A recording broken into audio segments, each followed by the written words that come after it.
The city was silent that night. Snow covered the streets like a white blanket. Streetlights flickered. The wind was sharp, like tiny knives cutting the skin. No cars, no people. Only cold. Eric walked alone, holding his arms close to his chest. His jacket was thin, his hands were red, he had no gloves.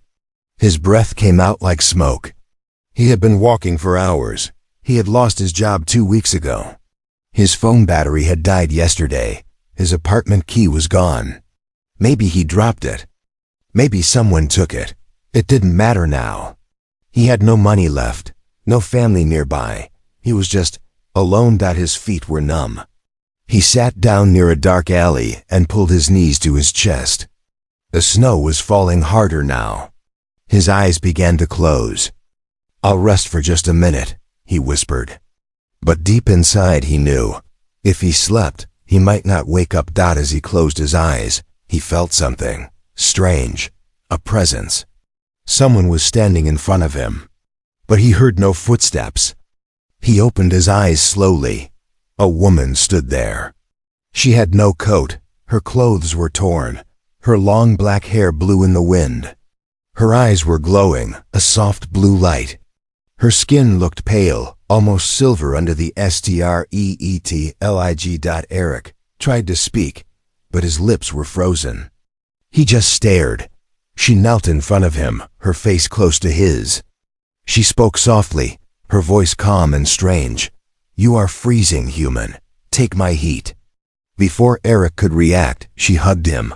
Her arms wrapped around him tightly, as if she wanted to protect him from the world. At first he felt nothing. Then, warmth. Not normal warmth. Fire. It ran through his chest into his arms, into his bones. Eric gasped. His heart raced. His fingers, once frozen, began to move. His eyes opened wide. The woman held him close, not moving, not speaking again. Her body was burning hot, but she did not sweat.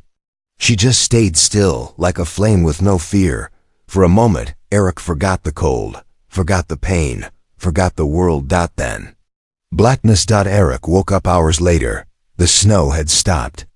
The sky was still dark, but softer, almost morning. He was lying alone near the same alley. His clothes were dry.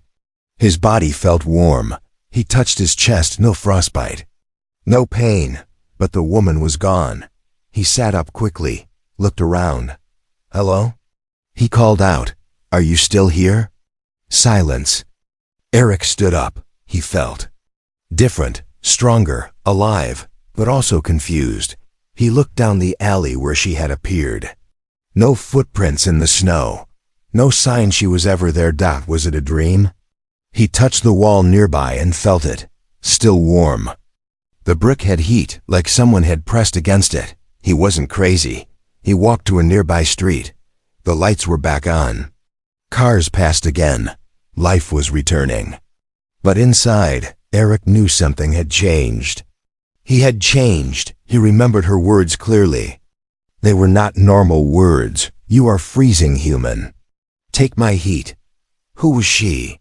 Why did she say human? Why did her eyes glow? And why did he feel something strange inside him now? Eric looked at his reflection in a store window.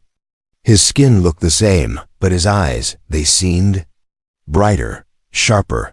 He blinked and walked away, but from a rooftop above, someone was watching him, a man in a long coat, holding a black tablet. His voice spoke into a small earpiece. He made contact. The alien woman found him first. "Prepare for extraction." The man disappeared into the shadows. Eric kept walking. He had no idea that his life was no longer normal. He didn't know that someone or something had entered his world. He only knew one thing. He was freezing. And then she hugged him. And now he was warm. But who or what was she? Eric stood under the morning sky, staring at his hands. They were not shaking. His skin felt warm even though the air was. Cold snowflakes landed on him and melted instantly. Something inside him had changed. He walked through the city like a ghost among people. Everyone rushed to work with coffee cups and tired eyes. No one looked at him. No one knew what had happened. To him last night, Eric tried to remember her face, the glowing eyes, the strange warmth, her voice, her words, "You are freezing human. Take my heat." He walked into a cafe to warm up. He had no money, but his body still felt hot. He sat in the corner quietly. The waitress brought him water. She smiled. "You look better than yesterday." Eric froze. Had she seen him before?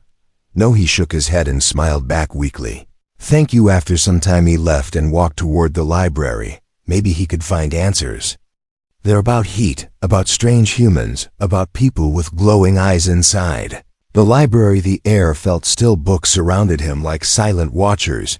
He typed on a public computer, "Alien encounters. Human body temperature changes." None of it made sense. No one had written about a glowing woman who gives heat like fire. He leaned back, closed his eyes. The memory of her touch still burned in his mind. Someone walked past him, a man in black coat, black hat, black gloves. He sat 2 rows behind Eric. He didn't read, he just watched. Eric stood and walked away. The man stood too. Eric moved faster. The man followed. He left the library and turned into a busy street. Crowds moved like waves. Eric slipped between people, turned corners, past stores. The man stayed behind him, not close, not far, just always there. Eric ducked into an alley, climbed over a fence, ran through a parking lot, then waited behind a trash bin, breathing heavy, heart pounding. He waited. Silence. No one came. He stepped out slowly, looked around. The man was gone. Eric walked again, but now something else happened. He felt warmth rising in his chest. His fingertips glowed faint orange. He gasped, held his hands tight. People walked past him. No one noticed. What is happening to me? Why is this happening now? He looked up and saw a shape standing near the corner. She was there, the woman from the night. Corinne rushed to her. "Where did you go? Who are you? What did you do to Mesh?" Looked weak.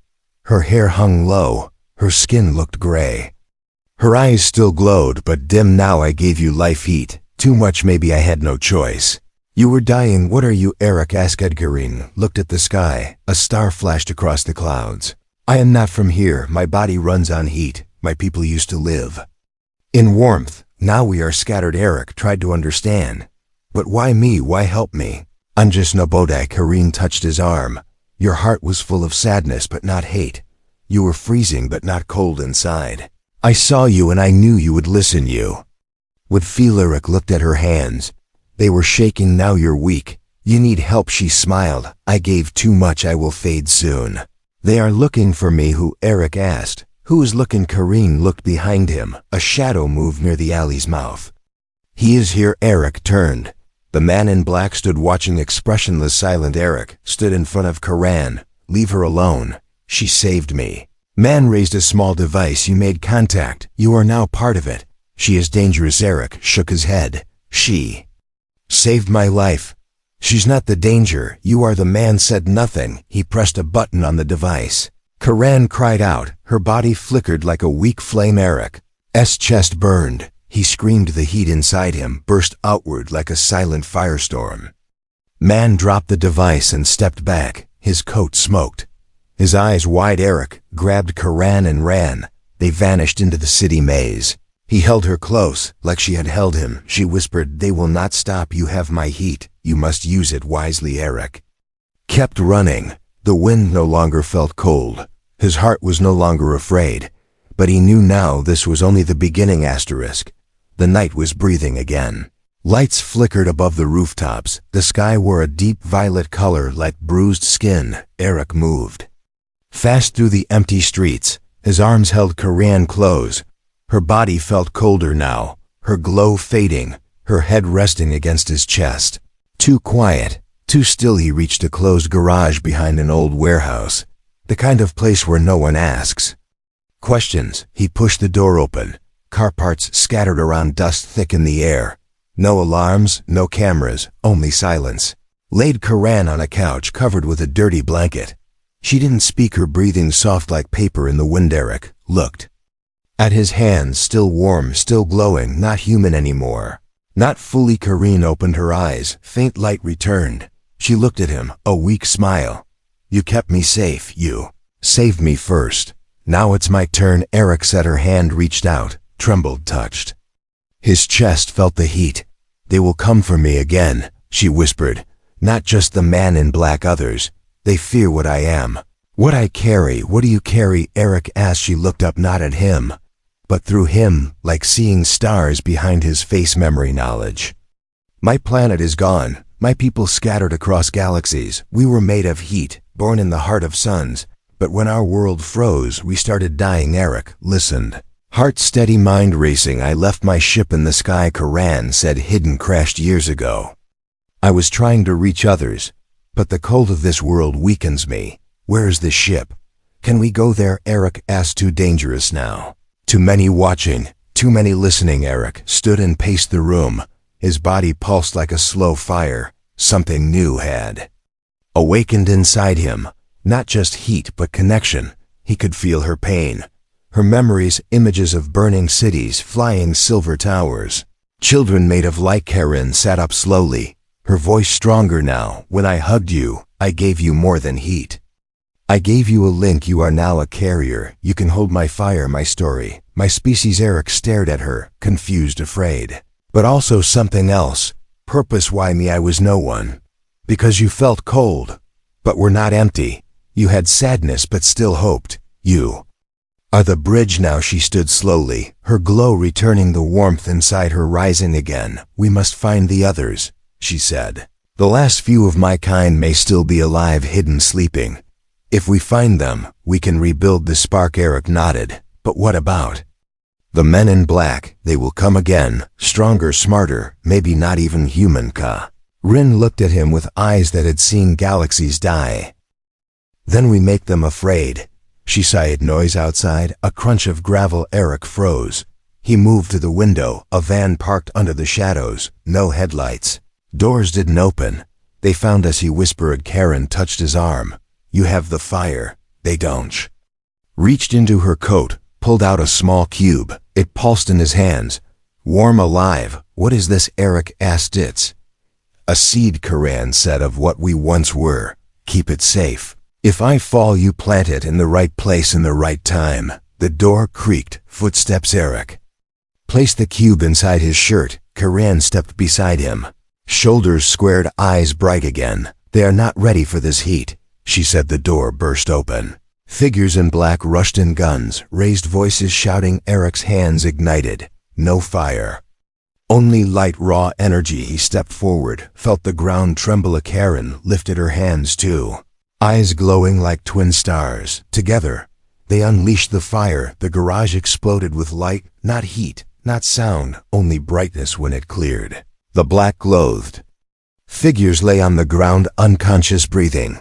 Ah. Rin looked at Eric. Now you understand. Eric looked at the glowing marks on his skin. Yes, I do, but this is just the beginning, isn't it? Karen nodded. We fly next. Asterisk. The wind roared above the clouds. A black helicopter cut through the sky like a blade. Inside sat a man with cold eyes and a voice that never shook. His name was Commander Riggs. He led the Black Division, a team built to hunt what the world was never meant to see. Below them, the city moved as usual. People walked, cars beeped, screens blinked. But Riggs knew the truth. Not all who walked on Earth were human. He tapped the screen on his tablet. Images appeared. Eric, Karen, their faces circled in red, heat signatures off the charts. Unnatural, uncontrolled. Bring them in, he said into his earpiece. Alive if possible, burning if needed. Eric stood on the rooftop of an old theater. The city lights buzzed below. Karen sat beside him, her energy slowly returning, but her eyes were far away, focused on stars no one else could see. We can't keep running, Eric said. We don't, Karen answered. We go to them now. Eric blinked, confused. What do you mean? They want us in a cage. They want to study to control, but what they fear most is what we know. Karen reached into her coat, pulled out a small device, metal twisting alive. She pressed it against Eric's arm. He gasped. A rush of light passed through him. Images, data, maps, faces. What did you just do? He asked. I gave you access. Now you see what I see. You carry what I carry. Eric closed his eyes. He saw the Black Division's base, hidden under a mountain. Filled with stolen tech, alien remains, energy from stars locked in machines. We break in, he said quietly. We set things free. Karan nodded. That night, the ground shook beneath the Black Division's main facility. Sirens wailed, red lights flashed, two figures moved through the shadows, one made of fire, the other made of memory. Eric walked through steel doors like they were paper. Karan followed her steps, silent, her gaze sharp. Guards raised weapons. Metal melted before they could fire. Walls bent away from them. Locks opened on their own. Deeper they went, through halls filled with secrets.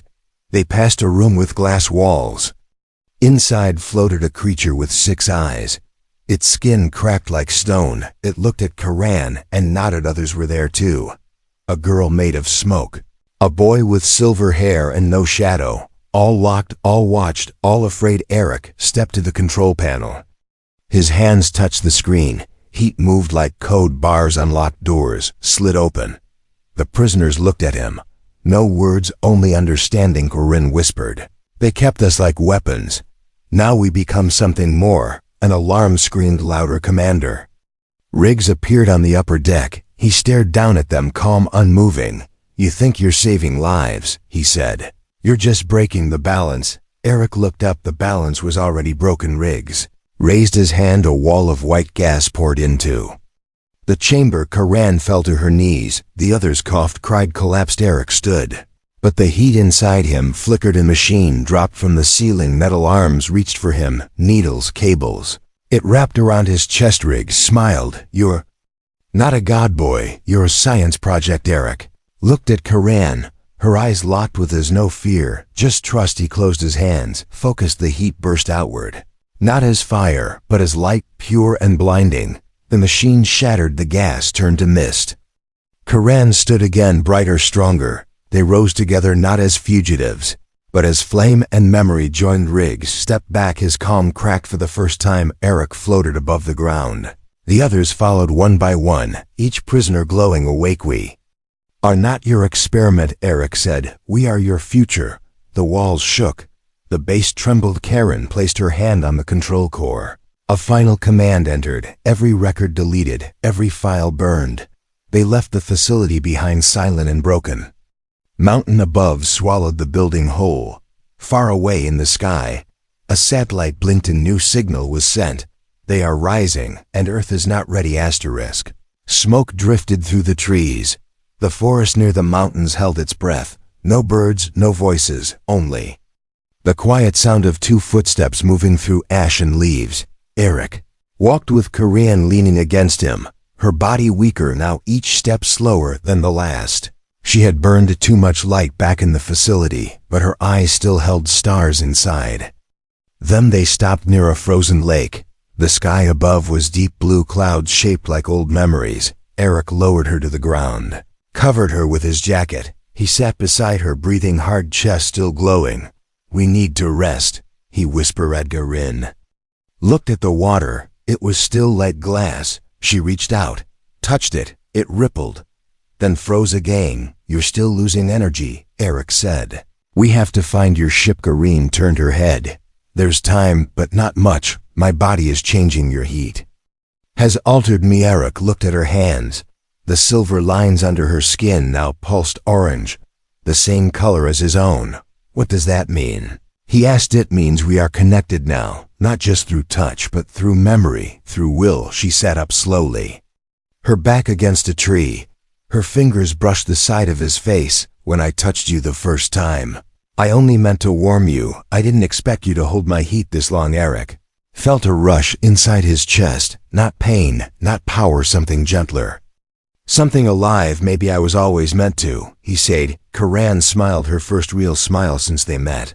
"You speak like one of us now." They watched the sky in silence. The sun slid behind the hills. Shadows stretched across the lake. Night returned. Eric lit a fire with a thought. The flames rose from the ground, warm, safe, alive. He looked at her again. "Tell me about your planet. Tell me what you lost." Rin stared into the fire, her voice soft. "We lived in a world without night. 2 suns circled our sky. We built cities on light and air. We spoke through energy, loved through memory. But then the stars began to fade, and with them, everything we worship. He paused. Her hands trembled. Our leaders hid it, tried to create artificial suns. They failed. Some of us escaped. Most didn't. He watched my sister turn to ice. I held her, and I promised I would carry her light to another world. Eric reached out, held her hand. You kept your promise. A tear ran down her cheek. It shimmered like liquid silver. You remind me of her. Not your face, but your soul. Eric looked away, his heart full of something he couldn't name. He had never felt this kind of bond. Not with anyone. They sat close, the fire between them, not burning, only breathing. Suddenly a faint sound above. The tree's wings mechanical. A drone hovered high, its red eye blinking. They found us again. Eric sighed. Karan didn't move, her voice calm. They won't touch us tonight. Eric stood, raised his hand. The drone sparked, fell into the trees like a dying star. He turned back. She had already closed her eyes, sleeping. He stayed awake, watched the forest, watched her. Morning came slow, the sky pink and gold. She woke with a soft breath, looked at him. Time to move, she said. He nodded. We're tow the ship. We find it. We fly. Eric helped her stand. Their hands touched, the heat between them steady, now balanced. They walked into the trees, together, no longer running. No longer hiding. Something bigger waited ahead. Not war, not fear, hope. Rain touched the dirt like quiet fingertips. The forest no longer felt cold. Not to Eric, not to Karan. Their bodies moved like shadows through the trees, one carrying warmth, the other carrying memory. They reached the edge of the forest. Beyond it, a wide valley stretched open, empty, silent. But Karan stopped, her eyes closed, her hand lifted. It's here, she said. Eric looked across the grass, saw nothing, only hills, only sky. Where he asked. She stepped forward, pressed her palm against the air. It rippled like water. Then the world blinked, and the ship appeared. It hovered just above the ground, long and curved, smooth as glass. Dark metal covered in faded symbols, not broken, not dead, only sleeping. Irene placed her hand on the side. The ship lit up from within. Soft orange lines moved like blood through veins. It responded to her touch like a living thing. This was my vessel, she said. My home, my memory vault. Eric stepped closer, felt heat in the air, same as the heat inside him. You buried it, he said. I hid it, to protect what it carried, to protect what I became. They entered the ship. The door opened like petals unfolding. Inside, silence. No seats, no buttons, just flowing light and walls that breathed. Center chamber pulsed gently. Karan walked to it. She placed the seed cube Eric had carried into a round socket. The ship spoke without sound. Images floated around them. Karan's people, her city, the sun's falling, her escape. Then a new image. Eric alone on the street, freezing, dying. You were not a mistake, Karan said. You were chosen, not by me, by the ship, by the memory inside it. Eric stared at the glowing core. It showed him as he was now, different, marked by fire. He reached out, touched the Korea. Shock passed through him, but he didn't pull back. You have changed, Karan said, more than you know. He turned to her. What am I now? A carrier, a protector, maybe something more. She stepped closer, placed her hand on his chest. The fire inside you is not just mine anymore. It is growing into something new. Eric closed his eyes. He saw her world again, but this time through his own eyes. He stood under twin suns. He saw her people, and he saw them calling his name. Karen's voice softened. There's something else, a warning. The ship holds a signal. It was never turned off when I crashed. It sent out a pulse, not to Earth, but to others like me, and to those who hunt us. Eric opened his eyes. Then they know we're here, already on their way. Nodded. Not just the Black Division, something older, something colder. Eric stepped back. We need to leave now. Karan shook her head. We can't. Why? He asked. Because I can't fly the ship anymore. It needs energy. Too much for me alone. Eric moved toward the control. Then I'll give it mine. You don't understand. If you give that much, you might not survive. He looked at her. I didn't survive before you saved me. Now I return what you gave. A Karen's eyes filled with something heavy. She reached out, held his face. If you go through with this, you'll be more than human, and less than one too. Eric smiled. Then maybe I'll finally belong somewhere. They stood in silence. then moved as one. Eric stepped into the center of the ship, placed both hands on the core. The heat inside him roared, not like fire. Like memory, like light, the ship woke fully, floated higher, its shell brightened. Its heart beat again. Eric gasped, his body lifting from the ground, veins glowing. Eyes burning. Karen watched, her voice steady. You were never just human, you were always meant to carry a star above them. The sky cracked, a ripple in the clouds. A sound with no sound. They are coming, she said. Eric floated back down. But he was different now, his body no longer just skin and blood. He was light, he was flame. Then let them come, he said. Asterisk. The sky was no longer blue, it was splitting open. A black crack ran across the clouds.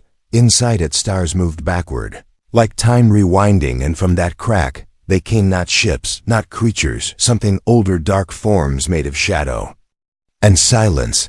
They fell from the sky like forgotten gods.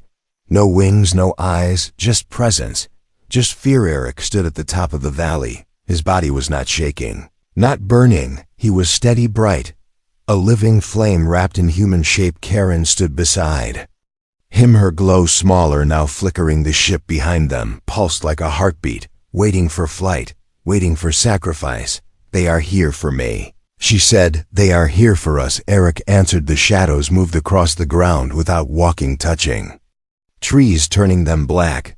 Breathing without breath, Eric stepped forward, heat rising from his skin like morning sun. They stopped, the shadows paused.